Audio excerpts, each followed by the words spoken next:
Hey everyone, Brian Von VA here. I hope everybody's ready for another set of D&D stories. Make sure you have a snack ready and something to drink, preferably water or tea. But hey, that's up to you and what you enjoy. D&D players of this domain, what is your character's signature technique? Part 1. Well, I have a few, but I will stick with my favorite one. My character had a homebrew ability where every long rest I take can let me mind control someone. So, where it started was in a homebrew campaign where we were facing a mini-boss. We needed to roll for initiative, and I got to go first. I have another ability where I can have 3 actions before someone else can. So while thinking what to do, I checked what I had and saw what I had. The most important being a longsword and 2 daggers. I said to my DM that I would throw 2 daggers into his kneecaps. He asked me to roll 18. Then I said I want to grab my longsword and stab it through the gut while sliding under his legs. 17, which pretty much left him on 1 HP. Then I said I wanted to mind control him to snap his neck. The DM said to roll. Nat 20. The DM said, "You mind control the boss and snap his neck so hard his head falls off his body." So that's how I became the badass at my table, and we used that move on every boss to finish it. And if they died, we would bring it back to life so we could do that. Wizards have Fireball. Sad. Warlocks have Eldritch Blast. Mediocre at best. I am a pyromancer. I use Disintegrate, a 6th level transmutation spell that, on a failed save, the target takes 10d6 plus 40 force damage. The target is disintegrated if this damage leaves it with 0 hit points. But I have never cast it at 6th level. No, I, an intellectual, cast Disintegrate at 7th level or above, so I gain 3d6 each level above 6th. So my signature move is to cast Disintegrate at 9th level. So if we have to interrogate someone, my party will just say he/she is better off as an ash pile. The best part is when the NPC says, "I'm immune to fire, so ha." And the look on their face when I turn them into ashes. 3 big bad evil guys, including a dragon, have fallen to the 19d6 plus 40 force damage of Disintegrate. We always say a chant while we cast it. Embers rise and ashes fall. With our fire, we burn the gods' hall. Conjuring or wild shaping into a giant boar. And as we are not a serious group, there might be shouts of Pumbaa! Outside of combat, my signature move is the use of Mold Earth for creative purposes, and, if that fails, the use of the giant badger burrowing brigade. Conjure animals to summon 8 giant badgers, each bigger than my gnome, to burrow and create passages where there were none.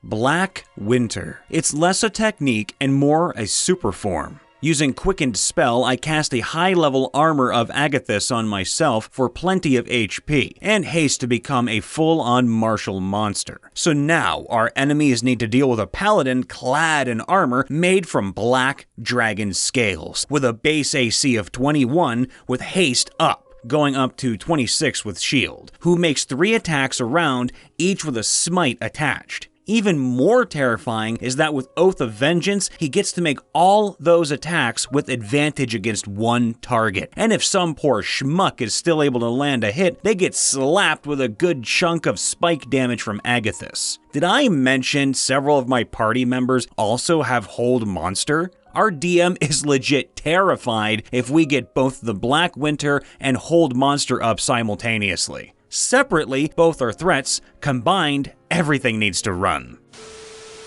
Had a character in Homebrew that I kept for a guildmaster. Had one of his subclass as a baker. Main class was a necromancer/priest, so he could bake items like cookies and breads with effects. I always had healing cookies to give out to random townspeople to boost our group's reputation. However, if there was my favorite killing food item, delicious bread. Basically, while baking, I would curse the bread with a death curse for whomever consumes the bread. I would sometimes use it to barter with bandits or to gain favor with a nobleman. The bread itself was quite delicious. However, the effect did not activate until I designated the target that consumed the bread. So someone could in fact eat the delicious bread and have it pass through their system with no ill effects. Other I would just say activate bread and the target that consumed it would just keel over and die.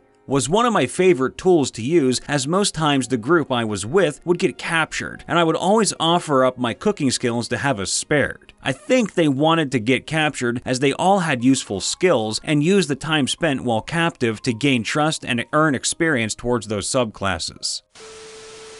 My character is a necromancy wizard, but that is actually really the only context you need. She actually has quite a few strategies involving her spells, because she is level 10, so she has up to 5th level spells. But there are 2 strategies in particular that she tends to fall back to pretty often. The first one is one that I like to call trench warfare, which involves her sending her small group of zombies, usually about 5 to 7, to dogpile and grapple a target or small group of targets in a specific area before she drops a cloud kill spell on all of them. The zombies are immune to poison damage, so they are fine, and focus entirely on keeping all the things that aren't immune to poison inside the cloud so they choke to death. The second strategy is much simpler, and thus less cool, but still manages to anger my DM sometimes. Quite simply, I just cast invisibility on myself, and then move and hide around the battlefield while using my bonus action each turn to command my zombies and skeletons to attack specific targets.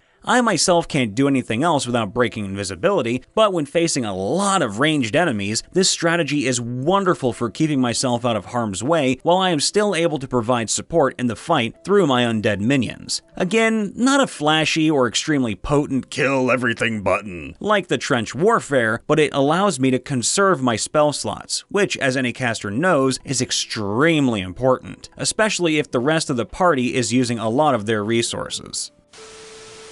So, I'm the DM, and I have created a plethora of DMPCs that support the party, usually only once or twice until they become a part of their domain. The PCs were gifted an abandoned plot of land that had an old hamlet and fortress for some major deeds. Anyway, one of these DMPCs is a warforged bard, College of Swords. He's normally a more than agreeable lad, until you piss him off. This warforged has heat metal, oh god. He is made of metal. Whenever he is dealing with humanoids that get a bit too insulting of him, he turns his arm red hot and grapples them by choking them. He takes the damage as usual, but so does the person he's grappling. One of my players in the campaign has this interesting little failsafe that he tattoos on his body. Our goblin artificer has placed several glyph of warding on his body with a stored haste spell. Whenever he slaps one and says, Nigerondeo, it activates the haste spell on himself. Since the glyph now becomes the spellcaster of haste, he doesn't need to concentrate on the spell, allowing him to do whatever else. How does he afford the diamond needed for glyph of warding? By selling drugs that he, as an alchemist, makes. I've played several characters between middle school and now. Hint, it's over 10 years, and the ones that I can remember are kind of recent. Angra Amaris, Wood Elf Open Hand Monk, had a habit of hitting anything with genitals below the belt whenever he crit. It wasn't always a finishing blow, but it was a thing that he became known for after he punched the barbarian in a Kiwis for doing something stupid in his eyes. In a Star Wars themed setting, I play a Zabrak who's a fighter. He and the barbarian of the party have a habit of double teaming enemies to butcher them because double sentinel is hilarious to me and the barbarian's player. Amar, a Zura barbarian, basically goes full Kratos if he gets a finishing kill on a boss/final enemy. It's less a technique and more people just marveling at the brutality he's capable of when he's in a rage. War. Juggernaut Barbarian plus Conquest Paladin. He really enjoys beating enemies with other enemies, but the closest to a technique that he gets is the combo of trampling things with his horse and then either curb stomping them or just straight throwing the poor victim into another enemy.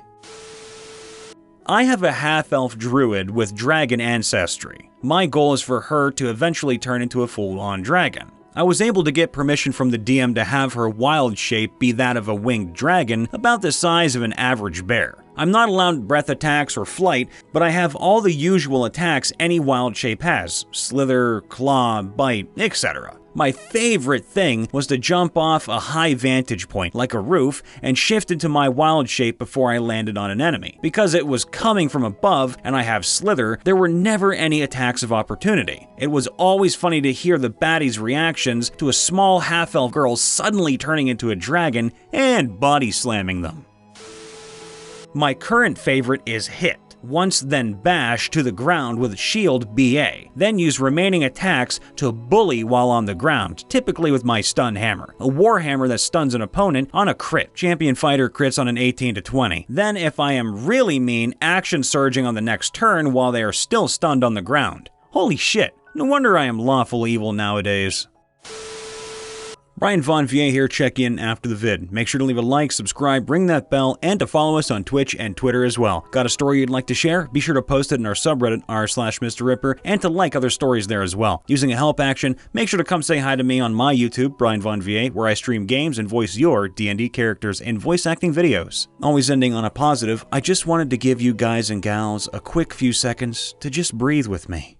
Some days, all you need in the world is someone to sit by your side, to talk calmly, and to reassure you that, honestly, you're not a failure, which I truly believe none of you are failures. I just want everyone here to relax and to breathe. Life, it can be tough, and that's a fact. It's easier for some of us and harder for others, but no matter what, we all deserve to breathe and to smile. So take a few seconds, breathe deeply, especially after this video, and make sure to hold it in a little bit too. Then release it. You want to control that breath, you know what I mean? Remember, you're only human, yeah? And every human needs to regain control sometimes, and what better way to regain control than to practice breathing? All the love, everybody. We will see you next time. Bye for now.